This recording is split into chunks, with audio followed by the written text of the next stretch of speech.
اعوذ باللہ من الشیطان الرجیم بسم اللہ الرحمن الرحیم۔ دوستو، محترم بھائیوں، محترم بہنوں، یوٹیوب کے اسلامک سولوشن چینل کے اندر آپ کو ویلکم کہتا ہوں۔ آج کی ہماری ٹاپک کا جو عنوان ہے وہ انتہائی غور طلب اور انتہائی اہم مسئلہ ہے۔ ہمارے سے ایک بھائی نے رابطہ کیا، انہوں نے یہ سوال پوچھا کہ آیا کہ جو ہماری آنکھ پھڑ پھڑاتی ہے، ان کا پورا سوال اس طرح سے تھا کہ اسلامک سولوشن، کیا دائیں آنکھ کا پھڑ پھڑانا اللہ کی طرف سے کسی خوشخبری ہوتی ہے، کسی اچھے کام کی خوشخبری ہوتی ہے، اور کیا بائیں آنکھ کا پھڑ پھڑانا کسی آفت کے آنے کا پیش خیمہ ہوتا ہے؟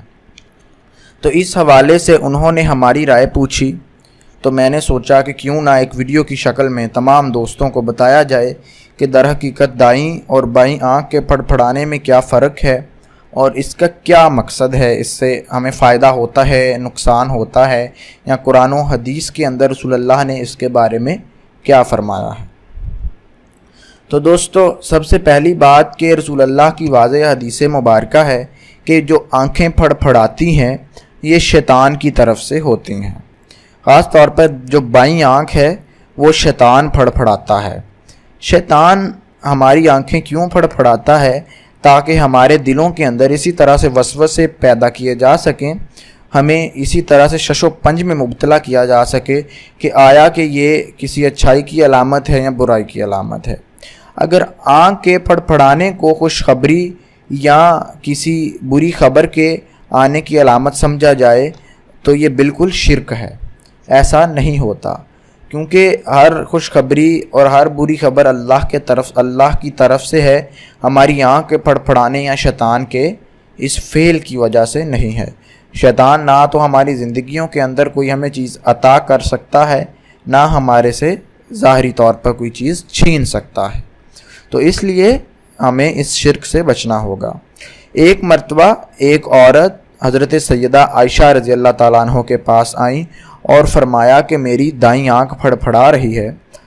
سیدہ عائشہ رضی اللہ تعالیٰ عنہ نے کیا کیا کہ اس کی آنکھ پر قرآن شریف کی آیات کا دم کر دیا اور اس کی وہ آنکھ پھڑ پھڑانا رک گئی۔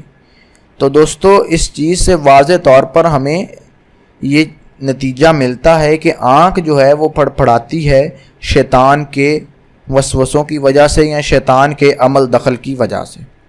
اور اس کا حل کس طرح سے کیا جا سکتا ہے؟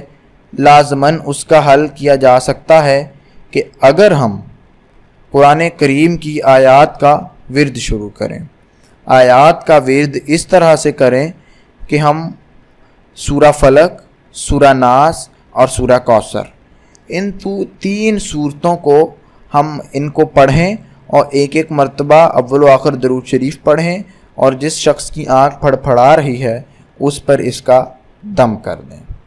آپ دیکھیں گے کہ چند ہی لمحوں کے اندر اس کی وہ آنکھ پھڑ پھڑانا بند کر دے گی، کیونکہ ہر طرح کے جادوئی اثرات، شیطان دراصل جادو کے اثرات رکھتا ہے، وہ جادو کی طاقت رکھتا ہے۔ وہ آپ کی اس آنکھ پر جب اپنا طلسم چلاتا ہے اور آپ اس طلسم کے توڑ کے لیے قرآن کی آیات کا ورد کرتے ہیں، تو عین ہمارا ایمان ہے کہ شیطان کا طلسم قرآن کی آیات کی برکت کے آگے نہیں رک سکتا، اور اس کے ساتھ ہی چند لمحات کے اندر آپ کی آنکھ پھڑ پھڑانا بند کر دیتی ہے۔ تو اس لیے واضح ہو گیا کہ آنکھ پھڑ پھڑاتی کیوں ہے، اور آپ کی آنکھ چاہے جتنا مرضی پھڑ پھڑائے، یہ کسی نہ تو کمزوری کی علامت ہے اور نہ ہی یہ آپ کے ایمان میں کمزوری کی علامت ہے۔ ایک دوست نے ایسا ہی ہمارے سامنے کاؤنٹر کوسچن رکھا کہ اگر میری آنکھ پھڑ پھڑاتی ہے تو اس کا مطلب تو یہ ہوا کہ میرا ایمان کمزور ہے اور شیطان مجھ پر حاوی ہو گیا۔ تو دوستو، شیطان رسول اللہ صلی اللہ علیہ وآلہ وسلم کے علاوہ ہر شخص پر حاوی ہو سکتا ہے، ہر شخص کے نفس پر وہ اٹیک کر سکتا ہے۔ یہ آپ کے کمزور ایمان کی علامت بالکل نہیں ہے۔ آپ اس کے توڑ کے لیے، جیسا کہ پہلے بتایا، قرآن کریم کی آیات کا ورد کرتے رہا کریں، اور موضعتین قرآن مجید کی آخری 3 صورتوں کو بھی زیادہ سے زیادہ ان کو آپ پڑھیں۔ اور یہ صریح شرک ہے کہ اگر سمجھ لینا کہ یہ دائیں آنکھ کے پھڑپھڑانے سے ہمیں کوئی چیز حاصل ہوگی یا بائیں آنکھ کے پھڑپھڑانے سے ہماری کوئی چیز کھو جائے گی۔ تو اس حوالے سے دوستو امید کرتا ہوں کہ آپ کے یہ تمام کانسیپٹس کلیئر ہو چکے ہوں گے۔ اگر اس کے علاوہ بھی بہت ساری توہم پرستی کی باتیں، بہت ساری اس طرح کی باتیں جن کا دین کے اندر کوئی بھی وقت نہیں ہے، وہ ہمارے غلط العام کے طور پر ہمارے روزمرہ معمول کا حصہ بن جاتی ہیں۔ جیسا کہ ایک بھائی نے میرے سے پوچھا کہ ہم نے سن رکھا ہے کہ اگر گاؤں کے اندر الو بولتا ہے تو اس گاؤں کے اندر کوئی آفت آنے والی ہے، حالانکہ ایسی کوئی چیز قرآن و حدیث کے اندر سے ثابت نہیں ہے۔ یہ بات ہو سکتا ہے کہ کبھی کسی گاؤں کے اندر کوئی الو بولا ہو اور بائی چانس وہاں کوئی آفت بھی آ گئی ہو، تو تب سے یہ بات چل پڑی، یہ غلط العام مشہور ہو گیا، عام عوام نے اس پر یقین کرنا شروع ہو گیا کہ آئندہ اگر کبھی بھی اس گاؤں یا کسی بھی گاؤں کے اندر کوئی الو بولا تو وہاں آفت آ جائے گی، حالانکہ ایسی کوئی چیز نہیں ہے اور ایسی کوئی چیز اسلام کے اندر بھی نہیں ہے۔ ایسے ہی بہت سارے غلط العام ہماری روزمرہ معمولات کا حصہ ہیں جن کی نہ تو وقت ہے۔ کچھ غلط العام میں آپ کے سامنے بیان کرنے جا رہا ہوں۔ جیسا کہ ایک اور بہت ہی مشہور غلط العام یہ ہے کہ آیا کہ عصر اور مغرب کے بعد جھاڑو نہیں لگانا چاہیے۔ ان تمام غلط العاموں پر میں نے ایک تفصیلی ویڈیو بنا رکھی ہے، جیسا کہ آج آنکھ کے پھڑپھڑانے پر ویڈیو بنائی ہے، اسی طرح جھاڑو لگانے پر بھی ویڈیو بنائی ہے۔ ایک اور غلط العام یہ ہے کہ چھپکلی کو مار کر سونے کے پانی سے نہانا ضروری ہے، حالانکہ یہ بالکل ہی آؤٹ آف دا کانٹیکسٹ بات ہے۔ ایسا کوئی بھی ایسی چیز دین اسلام کا یا فقہ کا یا شریعت کا حصہ نہیں ہے۔ یہ چیزیں انسانوں کی طرف سے خود بنائی جاتی ہیں۔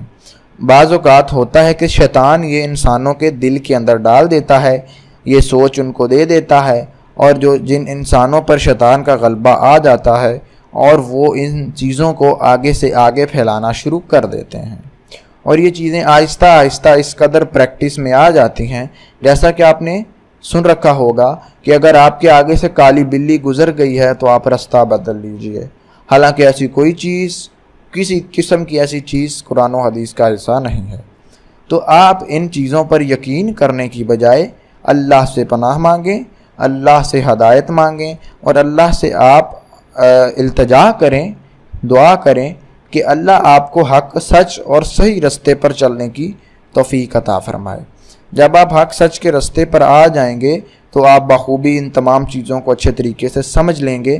نماز کا آپ اس کا پابندی کریں، قرآن مجید کی تلاوت تفسیر کے ساتھ پڑھیں تاکہ آپ کو قرآن کا اصل مفہوم سمجھ میں آئے کہ در حقیقت اللہ پاک اپنے اس کلام میں انسانوں کے ساتھ کس طرح سے مخاطب ہیں اور کہنا کیا چاہتے ہیں در حقیقت میں ہم انسانوں کو۔ اور اس کے ساتھ ساتھ دوستو آپ کوشش کریں کہ جس کسی کو بھی اس غلط العام کا ذکر کرتے سنیں اس کو آپ سختی سے منع کریں۔